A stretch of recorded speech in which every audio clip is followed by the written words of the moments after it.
नमस्कार, मैं डॉक्टर वृंदा clinical psychologist हूँ। मेरा पटना में साइकोथेरेपी सेंटर चलता है। और अगर आज की बात करें तो मुझे खुशी होती है कि बहुत सारे बच्चे आते हैं और कहते हैं मुझे भी क्लिनिकल साइकोलॉजिस्ट बनना है। तो ये मेरे लिए लगता है कि मेरा कुछ अचीवमेंट है। अगर हम बात करें, सुनने में तो बड़ा अच्छा लगता है, लेकिन अगर बात करें कि इस मुकाम पे पहुंचने में कितना समय लगा, कब लगा, तो एक बहुत लंबी कहानी हो जाएगी, शायद ख़त्म भी ना हो। शुरुआत ये करें कि मैं आर्मी परिवार से थी। मेरे पिताजी आर्मी ऑफिसर थे। मेरी पढ़ाई बिहार के और अन्य जगहों में हुई, लेकिन इंटर के बाद मैंने पटना विमेंस कॉलेज से इंटर किया। वहीं से मैंने ग्रेजुएशन किया, पटना यूनिवर्सिटी से क्लिनिकल साइकोलॉजिस्ट की पीएचडी किया। और उसके बाद बहुत सारे कोर्सेज थे जिसे मैंने बाहर जाके कई जगहों से किया। और उस समय जब शुरुआती दौर थी तो सच बताते हैं कि ये जो फील्ड था, अगर बात करें तो मुझे डॉक्टर बनने का बड़ा शौक़ था, लेकिन इत्तेफाक कहिए या जो भी कहिए, मैं साइंस लेके ना पढ़ सकी। तो मेरे मन में एक चीज़ थी कि लोगों को देखा परेशान होते हुए, तनाव में रहते हुए, कभी कभी तो देखा कि लोग डिप्रेशन में हैं, घर में लड़ाई झगड़ा होती रहती है, कुछ ना कुछ होता रहता है।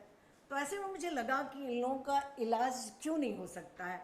मानसिक अगर परेशानी में है तो इनका भी इलाज होना चाहिए।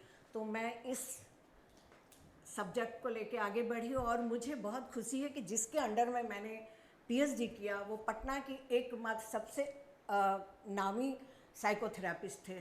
और उनके साथ रह के मैंने अपने क्लिनिक की शुरुआत की। शुरुआती दौर में आप जानते हैं ना कि बिहार में और लोगों की मानसिकता क्या होती है। कहते हैं लोग कि अरे महिलाएं पढ़ती हैं तो दो ही चीज़ के लिए ठीक है, या तो वो कॉलेज में पढ़ाएं या डॉक्टर बन जाए।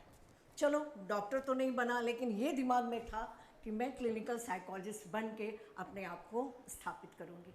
शुरुआती दौर में तो सच बताया ना, शादी हुई मैं एक पॉलिटिकल फैमिली में आई जहाँ की मेरा कल्चर बिल्कुल डिफरेंट था।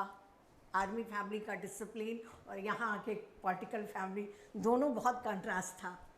फिर भी हस्बैंड का सपोर्ट मिला। और मैं एक चीज़ और बता दूं कि उस समय भी कभी भी ये नहीं था, अगर साइकोथेरेपी में आपको 1 घंटा एक व्यक्ति को देखना होता है, कोई ज़रूरी नहीं कि वो महिला हो, पुरुष भी होगा, यंग भी होगा। उस समय शायद हम भी यंग थे और लोगों को लगता था कि ये कौन सा ट्रीटमेंट है जो घंटों एक व्यक्ति को किया जा रहा है। तो घर वाले को भी थोड़ा था, अरे कॉलेज में पढ़ा हो ना, क्यों इन सब चीज़ों के पीछे पड़े हो। और लोगों में जागरूकता नाम की चीज़ बिल्कुल नहीं थी। और एक महिला के लिए खुद को प्रूफ करना, फैमिली को देखना, मेरे 3 बच्चे थे और तीनों को अच्छे स्कूल में पढ़ाना था और साथ में फैमिली को भी देखना था कि हाँ किसी को बुरा ना लगे। इन सब चीज़ों को मिला के ना मैंने शुरू किया। बहुत सारी परेशानी आई, बहुत सपोर्ट नहीं मिला, कई बार सुनने को मिला क्या बिना मतलब का, कॉलेज में जाते तो कितना अच्छा, एक ही बार आपको 50,000 मिलता है, क्या इसमें बैठे हैं, क्या पेशेंट आता है। हाँ, 30 साल पहले पेशेंट वाकई नहीं आते थे, 2 या 3 आते थे, फिर भी हमने पेशेंस नहीं लूज़ किया। मैं कहा नहीं कोई बात नहीं। मेंटल केस के लिए बहुत ज़रूरी है हमें अपने आप के धैर्य को बनाए रखें। कहते हैं ना, शरीर में बीमारी होती है तो लोग डॉक्टर के पास चले जाते हैं, और डॉक्टर अगर कहीं भी है दिखा लो, कोई शर्म की बात नहीं, लेकिन मन की बीमारी मत जाओ। शर्माते थे, किससे बोलना है, लोग तो पागल कहेंगे।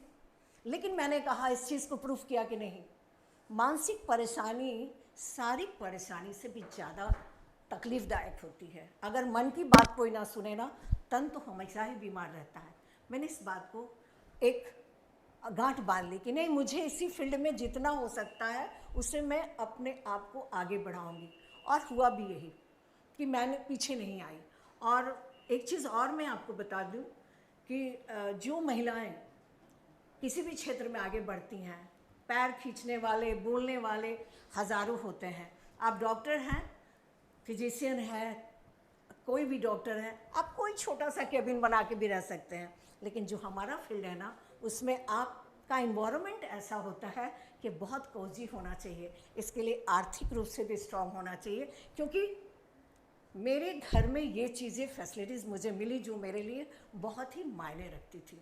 कि मेरा जो, मान लो कि कोई भी व्यक्ति आता है आपको इलाज कराने के लिए, और जहाँ आता है उससे अगर इन्वायरमेंट कोजी ना मिले तो शायद वो बैठ नहीं पाएगा। मैं आपको बता दूं कि पटना में मानसिक हेल्थ को लेकर जागरूकता थी, उसे मैंने बढ़ाने में कोई भी कसर बाकी नहीं रही। पटना के किसी भी स्कूल में आप जाएं, वहाँ मेरा सेमिनार हो चुका है। उसके पूरे स्कूल का हमने पर्सनालिटी टेस्ट लिया हुआ है।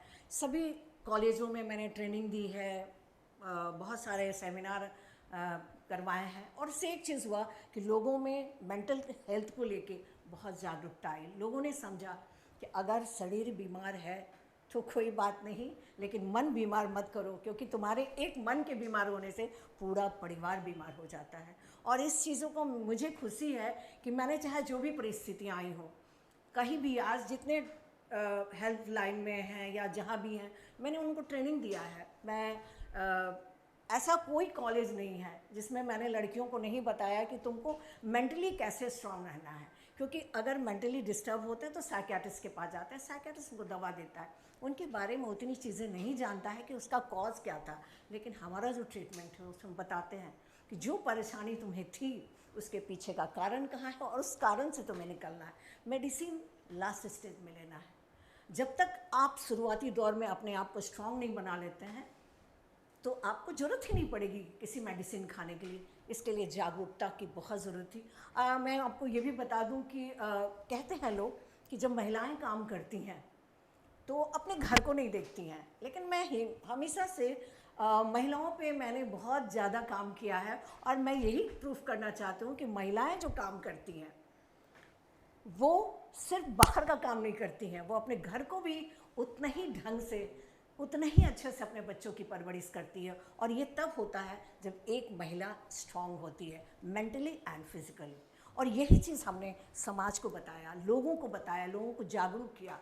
और यही वजह है कि आज मेरी बेटियां भी क्लास 1 अफसर हैं, मेरा बेटा भी मतलब अपनी जगह पर क्लास 1 ही है। तो ये चीज़ें हमने महसूस किया कि आप मेंटली स्ट्रांग होते हैं तो अपने परिवार के लोगों को आप स्ट्रांग करते हैं। इसलिए इस फील्ड को बढ़ाने का जो मैंने सोचा, वो आज मुझे खुशी होती है कि हर जगह हर लोग इससे प्रभावित हो रहे हैं। और एक चीज़ मैं आपको बहुत ही इम्पोर्टेंट बता दूं कि कभी कभी इंसान का अपना काम तो होता ही है, किस्मत भी बड़ी चीज़ होती है।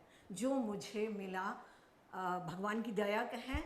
हिंदुस्तान ने 20 साल पहले मेरे कॉलम को शुरू किया, उसका नाम था मन की उलझन, जो शायद पूरे बिहार, उड़ीसा, बंगाल में जाता रहा है। और हर फ्राइडे को आप देख के दंग रह जाएंगे कि हर जगह लोगों ने इसको पढ़ा और सराहा। और ये मेरे लिए फ़ायदेमंद इसलिए रहा कि वहाँ पर मेरा फ़ोन नंबर दिया था जो गांव-गांव में हर लोगों को मिला। उन्होंने रात को भी, यहाँ तक कि बच्चे फ़ोन करके बोलते थे, देखिए मेरा मन नहीं कर रहा है जीने का, मैं मरना चाहता हूँ।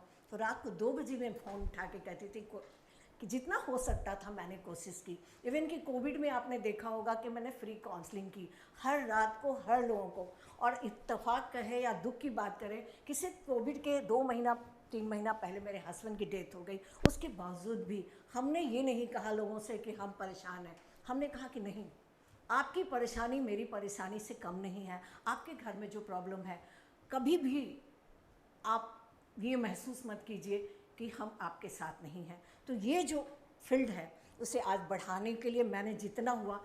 उसके बाद मेरा दैनिक जागरण में सवाल आपके जवाब बच्चों के लिए बहुत ही पॉपुलर रहा, क्योंकि बच्चों ने अपनी सारी परेशानियों को उड़ेल दिया लेटर के माध्यम से या जिसके माध्यम से। हेल्थ की बात आई तो प्रभात खबर मेरा साइको सलाह, हेल्दी लाइफ, ये भी जानिए। इस तरह करके 3-4 जो कॉलम को चलाया, जो हर लोगों को पढ़ने के बाद ये पता चला कि समस्याएं क्या हैं। लोग तो ये भी नहीं जानते हैं कि क्या बीमारी होती है, ओसीडी क्या होता है, एंजाइटी क्या होता है, साइकोटिक क्या होता है, फैमिली प्रॉब्लम क्या होता है, क्या शादी के पहले भी काउंसलिंग होती है।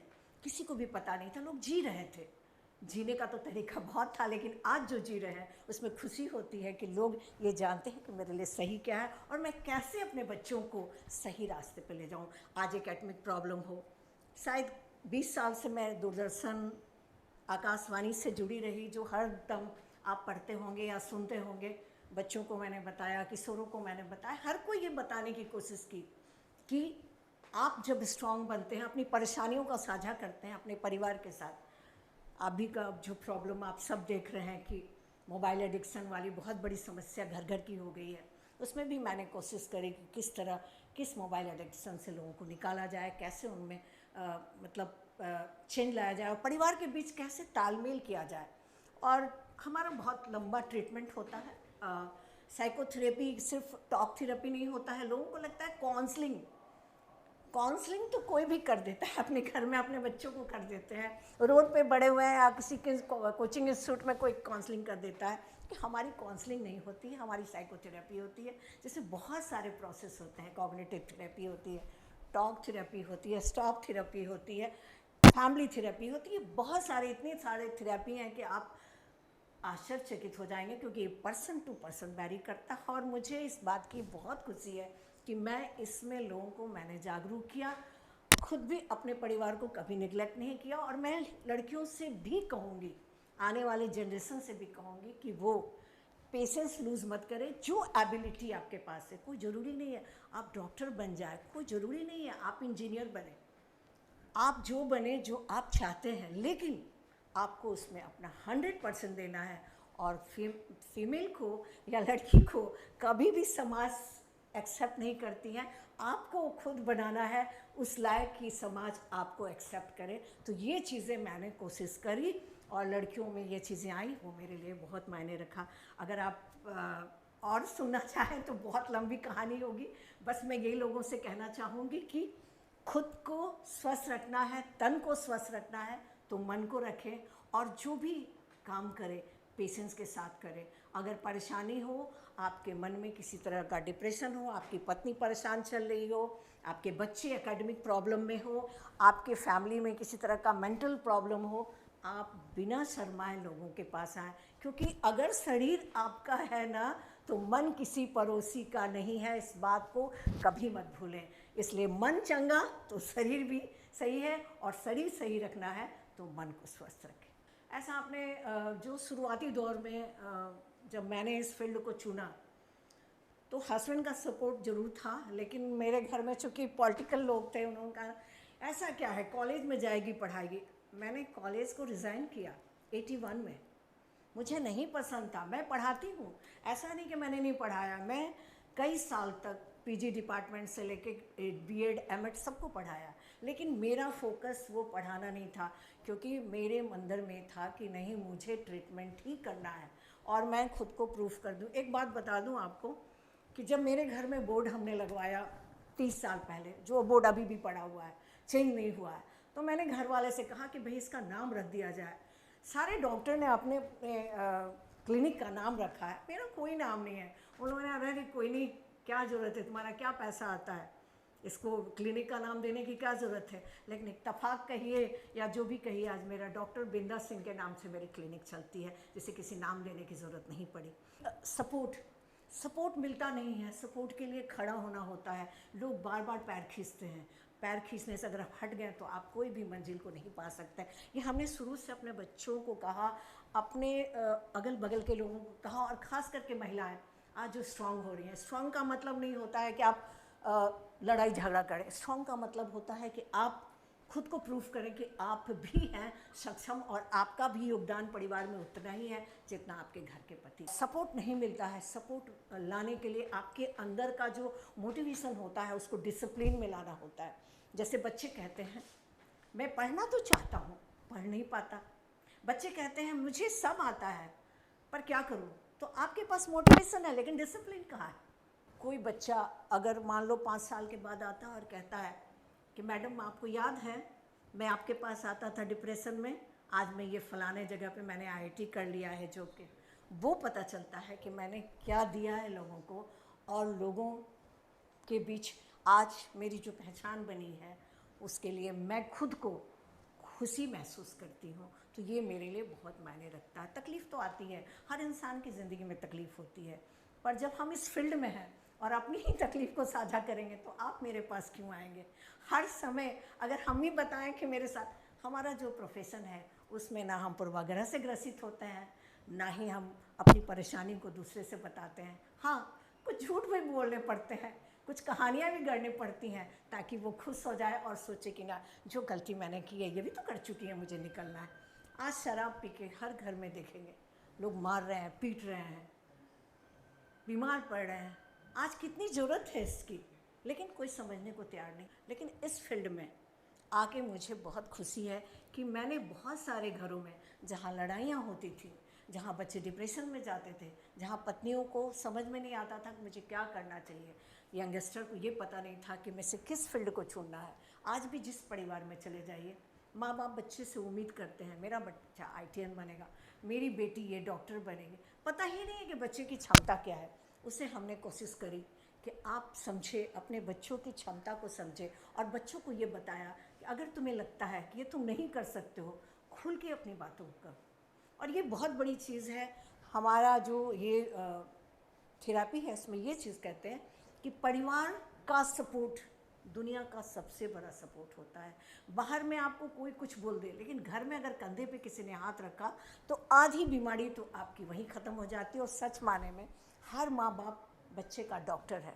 और अगर स्थिति बहुत दयनीय ख़राब हो जाती है तो भाई मैं तो ये कहूँगी कि डॉक्टर से, साइकोलॉजिस्ट से मिलने में शर्म मत महसूस करें। ये आपके लिए बहुत ज़रूरी है खुद को निकालना।